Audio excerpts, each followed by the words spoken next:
count your time and to notice your time flow. So the way time works is that there are minutes, days, weeks, months, years. So each one of them seems to just be another amount of something almost unknowable that's measured through the rotations and revolutions of the earth. Time is much more than that. Someone once asked why there's no true Siddur of the Arizal. I don't mean the Nusach that's called Nusach HaAri, which is certainly true. But I mean, why isn't there a Siddur, like the Siddur Rashash, where the Kavanot of each Tefillah is written? So someone asked this as early as Rav Chaim Vital's time. They asked him, how did the Arizal really daven? So he said, when? So they said, Shacharis. So he said, and this was later when he was writing the Arizal's Torah in Shah HaKavanot, this is the very beginning.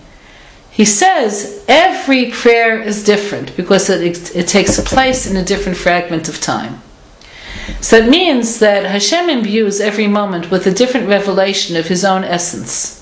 So the way you could experience Hashem in Shacharis is different than in Mincha and different than in Mariv. So even though you're saying the same words of Shemona Esrei, the moment is a different moment, and you're a different person in the morning than you are in the afternoon and at night.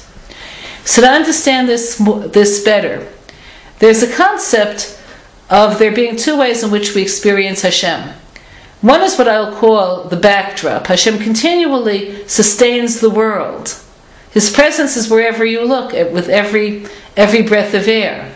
But there's also His direct relationship to you. So even though it seems that the outside is unchanging, the world is still there, you change, and the subtle differences in Hashgacha between how Hashem is interacting with you in the morning and what opportunities He's presenting you with are different than in the afternoon. Okay? So we could say, so the Siddur should be, here's for Shacharis, and even though it's the same Shemona Esrei, here's a different way of approaching the same Shemona Esrei Mincha, because you're different, and here's no.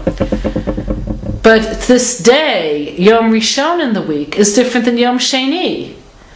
Some of you are familiar with, in many Siddurim before Lecha Dodi, it'll have the short Kabbalistic meditation by Nechunya HaKaneh, Ke Ana B'Koach.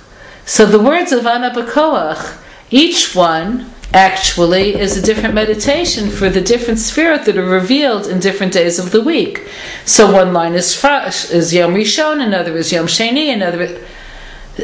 How could you compare Shacharis on Yom Rishon that has the power of Ana B'Koach Gedulat Yemincha to Shacharis on Yom Sheni that has an entirely different way of revelation? And every week is different. Meaning, every week the fact has different spiritual force, which is why it's arranged for us to have a different parsha read every week. So who you are this week is different than who you are last week in terms of both the backdrop, which you may or may not notice its subtle differences, but the newspapers help, but much more so your inner climate and Hashem's interaction with you. So it's as His expectations from you and your potentials are different week by week. Month by month, every month has a different mazal, a different way in which divine force flows down, a different siruf, a different way of arranging the letters of Hashem's four-letter name, a different way through which He's expressed, and every year is different. So one of the great traps of life is acting as though you're living the same day again and again and again and again. You have to be able to look at each day and say, what am I going to get?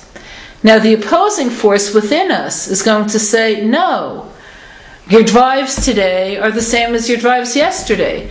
Yesterday you wanted acquisition and prestige. Today you want acquisition and prestige. Thus, yesterday you can get it this way. Today you can get it that way.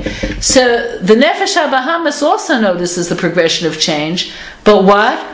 He adapts it to the drives and the baser side of self that's there already. So it's important to realize that you have to take control of who you'll be at the end. Hashem provides us with an enormous amount. It's up to us to notice the fact that we're making choices that are significant, moment by moment and day by day. So with this I'll end. Have a good week.